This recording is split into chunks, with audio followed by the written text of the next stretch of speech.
Hey, salut tout le monde, j'espère que vous allez bien. J'aimerais commencer la vidéo d'aujourd'hui en faisant un gros salut à Alexandra Larouche, mon amie youtubeuse, qui n'a pas envie de se peigner ces temps-ci, et moi non plus parce que c'est vrai qu'il fait trop chaud.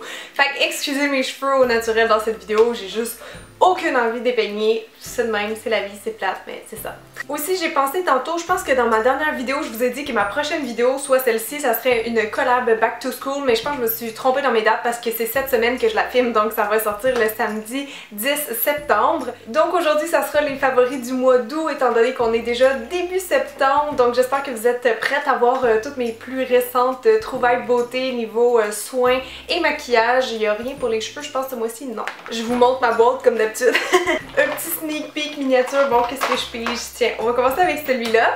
C'est le fond de teint, oh il est en train de s'ouvrir, c'est le fond de teint Idol Ultra Cushion de Lancôme et je viens de mettre mes traces de doigts dessus, c'est pas très charmant. Donc je sais pas exactement quand il est sorti ce produit-là, mais moi je viens juste de le découvrir. Je pense que je vous avais parlé déjà d'un autre fond de teint Cushion Lancôme sur ma chaîne que j'avais bien aimé, mais je pense que celui-là il l'a détrôné et c'est assez surprenant en fait parce que c'est un fond de teint à couvrance élevée. Je dirais vraiment que la couvrance est de moyenne à bonne, donc pour les peaux plus à imperfection, je pense que ça peut être un bon produit. Je le porte en ce moment sur ma peau, puis comme vous voyez, il n'y a pas d'effet brillant, il y a vraiment plus un fini très proche de celui de la peau, donc quand même assez mat. Et si vous savez pas c'est quoi des fonds de teint Cushion, je vais vous expliquer rapidement, ça se peut très bien parce que ça commence à arriver sur le marché américain, mais ça vient en fait d'Asie. Donc c'est des fonds de teint compacts comme ça, vous soulevez la partie du haut et là vous avez votre petite éponge que vous allez tapoter sur l'éponge à l'intérieur qui elle est imbibée de produit. Et ensuite on vient le déposer dans le visage. Moi j'aime ça faire une espèce de petit mouvement comme ça où je viens vraiment tapoter le produit comme quand on applique avec un beauty blender par exemple ou une autre sorte d'éponge. Puis honnêtement là je pense que je vous en ai déjà parlé mais je pensais pas aimer autant les fonds de teint Cushion, mais j'aime vraiment l'application, c'est super doux sur le visage, ça se fait quand même assez rapidement. Étant donné aussi qu'on a une éponge, ben ça offre une couvrance qui est plus élevée qu'avec les doigts par exemple. Et ce que j'aime vraiment par-dessus tout, c'est vraiment le fini, le rendu, ça fait très airbrush, donc on peut pas distinguer vraiment le coup de pinceau, le coup d'éponge dans ce cas-ci, mais ça fait une belle couvrance, un teint vraiment flawless. Donc vous savez que moi j'ai plus l'habitude de porter genre des bébés crèmes ou des fonds de teint liquides, légers, lumineux, mais j'ai comme envie de me laisser tenter plus souvent avec des fonds de teint un peu plus couvrants, tout simplement parce qu'ils font vraiment comme un teint de porcelaine, un teint de poupée, puis je trouve ça très beau aussi comme look. Donc si vous l'avez pas essayé encore, vraiment celle-là je pense que c'est une découverte de l'année. On poursuit dans les cosmétiques et là j'ai un récent favori, tellement récent que j'ai hésité à le mettre dans ce favori du mois là, mais je suis convaincue de l'aimer encore longtemps, donc même si c'est une récente découverte, je vous en parle.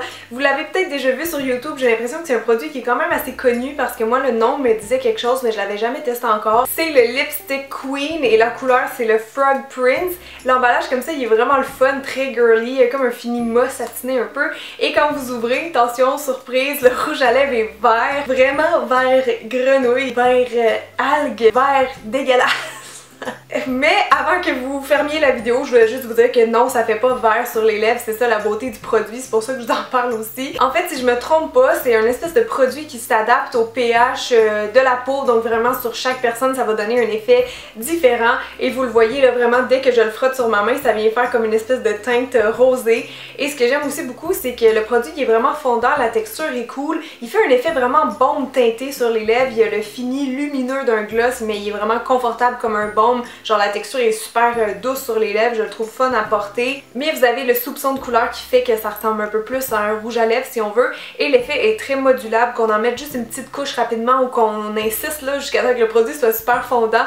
Ben là ça fait un espèce de rouge mauve plus intense. Donc j'adore ça parce qu'on dirait qu'à chaque fois que je le mets ça fait une teinte légèrement différente. C'est un peu comme les mood rings là, vous savez les bagues. Fait que je trouve ça juste vraiment cool, puis justement je trouve que ça fait vraiment naturel parce que c'est comme une couleur sur mesure pour vous, une espèce de rose sur mesure. Puis le rendu, la couleur, tout ça, ça fait vraiment juste un petit côté healthy, un petit côté santé sur les lèvres. J'adore vraiment le rendu. C'est un passe-partout, je pense que c'est un must-have pour tout le monde honnêtement. Ah oui, puis pour la tenue, ben il tache un peu les lèvres, donc si vous considérez ce fait-là, ben ça fait quand même une bonne tenue, mais c'est sûr que le côté brillant, il peut partir en 1 à 2 heures si vous mettez pas de crayon ou rien en dessous. J'ai vraiment deux cils qui arrêtent pas de coincer. J'ai chaud dans cette touffe-là. Est-ce que vous aimeriez ça que je me coupe les cheveux genre là? Je sais pas, hein. J'ai comme chaud ces temps-ci, puis j'ai pas le goût de les entretenir, fait que j'ai comme le goût de faire la clavicote. Prochain favori, c'est un gel à sourcils. Je sais qu'il y en a que ça les excite plus que d'autres, là. Moi je fais partie du clan que ça les énerve beaucoup de parler de gel à sourcils. Vous savez, si vous écoutez mes vidéos, que je recommande toujours le Anastasia. Et là ce mois-ci, je vous avoue aussi que j'ai beaucoup utilisé le Benefit qui est comme égal en niveau de qualité. Je trouve là, il tient les poils en place toute la journée, c'est hallucinant. Mais j'en ai un à vous proposer qui est moins cher, que j'ai bien aimé, et c'est le Brow This Way de Rimmel, que j'avais déjà testé en version teintée, et il me semble que j'avais pas tant trippé. Mais la version transparente, si vous voulez juste quelque chose pour fixer en place comme ça toute la journée, ben je trouve que c'est bon, puis ça va à toutes les couleurs de sourcils évidemment. J'avais juste envie de vous en parler un petit peu en fait, parce que ça peut être une version moins chère si vous n'avez pas le budget pour acheter le Benefit ou le Anastasia qui coûte à peu près 30$ chaque. Je sais que c'est quand même un gros investissement. Oui, c'est les meilleurs dans mon cœur, mais celui-là il fait quand même bien la job pour un produit de pharmacie. Donc lui il y a une grosse brosse un petit peu triangulaire, ça va quand même assez bien pour appliquer. Moi souvent par contre je repasse après avec un autre goupillon juste pour enlever l'excédent parce qu'il est quand même assez liquide. Aussi il faut savoir qu'il sèche quand même assez lentement, donc moi souvent je fais mes sourcils en premier. Oups, j'ai comme une petite crotte ici. Ensuite je fais mes yeux, puis après ça c'est ça, ça a le temps de sécher, puis là ils sont tout beaux. Mais ce que j'aime c'est que la tenue, même si elle est bonne puis que ça fixe bien toute la journée, c'est une tenue que je qualifierais de brossable, comme les fixatifs brossables. Donc si jamais vous avez fait, je sais pas, une erreur dans vos sourcils, vous pouvez quand même juste revenir estomper le tout. Donc voilà, si vous vouliez un gel à sourcils pas trop cher, j'ai celui-là que j'ai bien aimé. Ok, le prochain produit, je vais essayer de contenir un petit peu ma joie. Vous allez me trouver très en retard, mais c'est la Chocolate Bar de Too Faced. Je dois être sérieusement la dernière youtubeuse beauté à l'avoir. C'est vraiment triste. D'ailleurs, j'aimerais remercier Leila, qui est une de mes abonnées, qui me l'a offerte cet été. Elle trouvait que je faisais pitié. Non, c'est pas vrai, mais pour vrai, là, je suis tellement contente. C'est trop un beau cadeau.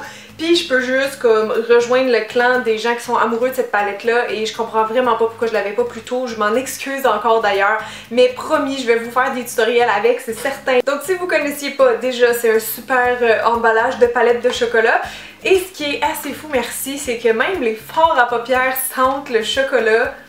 Oh my god! Ça sent tellement bon, puis ce qu'ils disent derrière c'est made with 100% natural cocoa powder, donc apparemment ça serait fait avec de la poudre de cacao à 100%, donc c'est ce qui donnerait la bonne odeur. En tout cas, peu importe si c'est naturel ou artificiel, moi je trippe là, ça sent genre tellement bon, c'est un petit plus, là on n'y pense pas. Mais si vous sentez vos ombres à paupières de d'autres palettes, là vous allez être surprise, des fois ils puent vraiment, ils sentent chimique, le plastique c'est dégueulasse. Moi j'avais jamais réalisé avant qu'une autre youtubeuse en parle, là, mais souvent les ombres à paupières, là, quand t'es sniff, ça pue. Et ce que j'aime vraiment aussi, c'est genre la texture qui est hyper crémeuse, les fards sont ultra blendable, sont super faciles à mélanger entre eux, sont juste comme vraiment trop crémeux, trop faciles à utiliser. Donc je la recommanderais vraiment pour une débutante en maquillage parce que je trouve qu'ils sont vraiment faciles à travailler. Les couleurs évidemment sont aussi très belles. À chaque fois que j'ouvre la palette, je suis genre oh my god, j'ai toute envie de les utiliser en même temps, c'est ridicule. Donc la pigmentation est très bonne, les finis sont variés comme j'aime. Je sais vraiment pas quoi dire de négatif là-dessus, je peux vraiment absolument rien trouver. Honnêtement, je pensais même pas à ce jour trouver des ombres à paupières que j'aime autant sinon plus que les MAC, donc c'est vraiment toute une découverte pour moi cette palette là de Too Faced. D'ailleurs je l'aurais écrit pour être ambassadrice, j'attends encore des nouvelles. Non c'est pas vrai. Ok, maintenant il y a un cache-cerne que j'ai découvert ce mois-ci qui était vraiment surprenant. C'est de la marque Younique, que vous avez sûrement déjà entendu parler sur Facebook là, avec le mascara 3D entre autres. Mais j'avais aussi vu passer sur Facebook une vidéo d'une fille qui se crayonnait des affaires dans le visage puis qui réussissait à les cacher avec seulement un correcteur. Et ce correcteur là, ben je l'ai testé, il est ici, il s'appelle Mineral Touch Skin Perfecting Concealer, voilà. Et c'est un de mes abonnés qui me l'a envoyé, alors merci beaucoup. Donc j'ai testé cette petite chose avec mon œil de maquilleuse pour voir est-ce que ça marche vraiment. Et honnêtement j'ai été surprise. Pourquoi? Ben parce que c'est un cache-cerne liquide premièrement, mais il est vraiment épais, il est comme thick. Honnêtement, là, ça prend juste une petite goutte comme ça pour faire toute la zone en dessous des yeux, limite tout le visage. Et la couvrance est aussi très bonne. On dirait que le niveau de produit gras versus poudre, là, le côté correcteur dans le fond, on dirait qu'il est très élevé parce que je fais juste un peu tapoter comme ça ou l'étirer puis c'est comme super opaque. Et je trouve qu'il fait vraiment un effet de lumière, donc souvent je l'utilise plus en V sous les yeux. Puis ensuite je vais repasser des fois avec un autre correcteur qui est plus orangé juste pour aller cibler vraiment l'intérieur de la cerne ici là où je suis un peu plus bleutée ou mauve naturellement. Mais vraiment là je vous le dis, c'est fou l'effet lumineux qu'il fait, limite genre je peux m'en servir sur l'arcade sourcilière ou sur toutes les zones bombées du visage quasiment pour faire du highlighting avec parce qu'il marche vraiment bien, puis comme il est opaque, ben ça fait vraiment un effet lumineux et sculptant. Je l'ai dans la couleur Scarlet et c'est la teinte la plus claire et est un petit peu trop rosée pour ma peau, mais c'est pas vraiment un problème. Là, je vous dirais qu'avec une petite poudre banane par-dessus pour fixer, ça passe super bien. Donc si vous voulez un cache-cerne hyper couvrant pour les taches pigmentaires, les cernes, les petites imperfections, je pense que ceux-là sont vraiment super intéressants. Oh, puis avec quoi je l'ai utilisé aujourd'hui, justement, je voulais vous en parler parce que c'est un autre de mes nouveaux favoris, c'est le pinceau correcteur perfection de Lise Wattier. Je pense qu'il vient juste de sortir. Ils n'ont pas un gros assortiment de pinceaux Lise Wattier, puis ils m'ont pas tout impressionné honnêtement, mais celui-là je trouve qu'il vaut vraiment la peine. Je trouve qu'il ressemble à d'autres de mes pinceaux synthétiques américains que j'utilise souvent, là, que vous me demandez aussi souvent, genre le Sedonalace EB13 et le Zoeva 142. Donc des petits pinceaux ronds synthétiques comme ça, moi j'adore ça, je m'en sers comme pour partout dans le visage. Donc je suis contente d'avoir une version à proposer plus aux Québécoises. Donc comme vous voyez peut-être, les soies synthétiques sont quand même assez courtes, il est très trapu, il est très compact. Quand on le tapote comme ça, on sent qu'il est plus dur que mou là, donc ça vient vraiment faire une bonne couvrance. Donc si vous avez des boutons, des choses comme ça, je trouve que c'est vraiment le parfait format aussi. Ça me chatouille le nez. D'ailleurs, si vous savez pas ce que j'ai, je vous invite à aller me suivre sur ma chaîne de vlog. J'en parle souvent. J'ai une maladie grave qui s'appelle être allergique à la vie. Ok, alors le prochain produit, c'est l'hydratant pour peau mouillée de Jergens. Vous avez peut-être déjà entendu parler parce que je pense qu'il a gagné des prix. En tout cas, moi j'avais hâte de le tester parce que je savais que beaucoup de gens l'aimaient. Et moi aussi je l'ai aimé, donc c'est pour ça que je vous en parle aujourd'hui. Donc si vous avez bien compris, c'est comme une crème hydratante qu'on utilise sous la douche. En fait, pas complètement sous la douche, là, mais avant de vous éponger la peau là, quand vous sortez de la douche, laissez votre peau avec les petites gouttelettes et appliquez cette crème là. C'est vraiment comme ça qu'il faut utiliser ce produit là. Il se fait en différentes odeurs, mais moi j'aime bien celui-là à l'huile de coco. Donc ça sent bon, ça s'utilise rapidement, puis vous avez juste besoin d'avoir une petite noisette parce que comme votre peau est mouillée, ben le produit il s'étale comme vraiment en 2 secondes. Puis je sais que ça fait un peu bizarre là sur le coup de se mettre de la crème sur la peau mouillée, mais ça marche bien parce que comme Jergens dit, fixe l'humidité au moment où la peau y est le mieux disposée. Donc moi j'ai remarqué qu'il hydratait vraiment bien ma peau, mais aussi qu'il la laissait très douce. Donc vraiment un beau produit, le fun à utiliser puis à laisser dans sa douche. Puis je suis contente parce que beaucoup d'entre vous aussi m'ont dit que vous l'aimiez, donc voilà, je pense que tout le monde est unanime. Et pour le visage maintenant, il y a une crème que j'ai adoré découvrir ce mois-ci, c'est la nouvelle Aquasource Everplump de Biotherm. Donc c'est des bons produits en général Biotherm, mais celle-là c'est clairement ma crème préférée de toute leur gamme. Elle a une petite odeur quand même assez agréable, mais ça sent quand même assez fort, donc si vous aimez pas les crèmes parfumées, peut-être que ça va vous déplaire. Mais moi sinon je trouve que ça sent très bon. La texture aussi est super cool, c'est vraiment comme une gelée. En fait je pense que c'est huile en eau qui appelle ou eau en huile, je me rappelle jamais. En tout cas c'est vraiment une texture très fraîche là, dès qu'on la met comme ça sur sa peau. On sent tout l'effet fraîcheur et c'est vraiment une crème pour les peaux déshydratées. Donc moi je suis Normal Mix déshydratée, ça me convient parfaitement. Comme je viens de la mettre sur ma main là, puis elle est comme presque déjà toute rentrée, elle laisse à peine un petit film un petit peu hydratant, soyeux si on veut. C'est ça, je trouve qu'elle hydrate juste vraiment bien là. Avec cette crème là, ma peau est comme plus lumineuse, plus repulpée aussi. Puis je sais que c'est une crème que Biotherm conseille plus pour les 25-30 ans, là, pour vraiment les premières rides qui sont souvent en fait des ridules de déshydratation, ce que j'ai dans le front ici parce que je fais trop d'expressions faciales. Donc voilà, j'ai vraiment beaucoup aimé la crème juste pour déjà tout le côté sensoriel, mais l'efficacité aussi c'est vraiment fou. Je pense qu'ils disent que genre en 10 jours là, ta peau est transformée. Ben moi je dirais que c'était comme plus un jour là. Et je termine rapidement avec quelques vernis à ongles. J'ai pas été très crazy dans mes vernis à ongles cet été là, tu sais des fois c'est synonyme un peu de couleurs flashy l'été, on se met dans le corail, le rose, le bleu. Mais moi honnêtement je suis très comment dire conservatrice sur mes goûts de vernis. Souvent j'aime ça rester juste avec du petit rose, du nude, du blanc, des couleurs comme ça. Donc je suis allée plus avec ces couleurs là. Puis j'ai testé 2 gammes qu'on m'avait envoyées. Entre autres c'est les nouveaux de L'Oréal. C'est comment, c'est ceux à l'huile. Je sais plus s'ils ont un nom exactement. Bon, c'est pas écrit le nom là-dessus, mais je pense qu'il s'appelle juste genre vernis à l'huile ou quelque chose comme ça. C'est vraiment le fun, c'est une nouvelle technologie qui arrive dans les cosmétiques, puis je crois qu'en gros ça fait en sorte que l'ongle est plus nourri, hydraté ou whatever. Puis aussi ça rend juste l'application vraiment plus agréable parce que ça glisse vraiment. Puis ils ont des pinceaux qui sont larges, donc je sais pas qu'est-ce que vous préférez, mais moi c'est clair que j'aime mieux ces pinceaux-là versus ceux de Essie par exemple qui sont vraiment très minces. Et les couleurs que j'ai vraiment portées cet été, c'est le 220 dimanche après-midi, un beau petit rose bébé comme ça, et et le 112 blanc de lune qui est très beau aussi. Donc j'ai juste pu les tester sur mes ongles de pied étant donné qu'en ce moment je fais du gel biosculpture sur mes ongles, mais j'ai trouvé vraiment qu'ils tenaient bien, qu'ils avaient vraiment une belle luminosité si on veut, donc vraiment je trouve que c'est des bons vernis de pharmacie puis je voulais vous en faire part. Et finalement les autres vernis que j'ai testés sur mes pieds cet été, c'est les nouveaux comme ça gel de Essie. Je sais plus non plus leur nom par cœur parce qu'ils ne mettent pas sa bouteille on dirait, mais bon. Donc dans cette gamme là à date ma couleur préférée ça serait le 40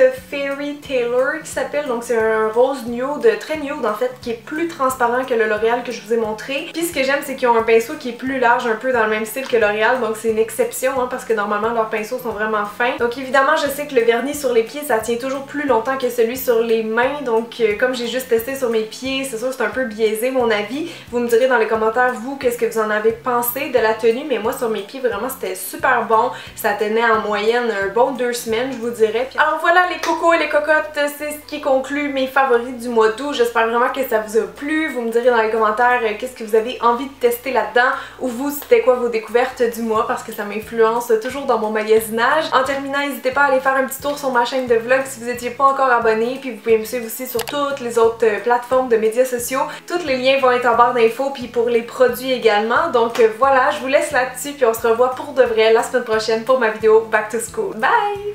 Les gars, les amis, je m'en vais faire un scan de mes cheveux. On dirait que j'ai les cheveux vraiment gras de même.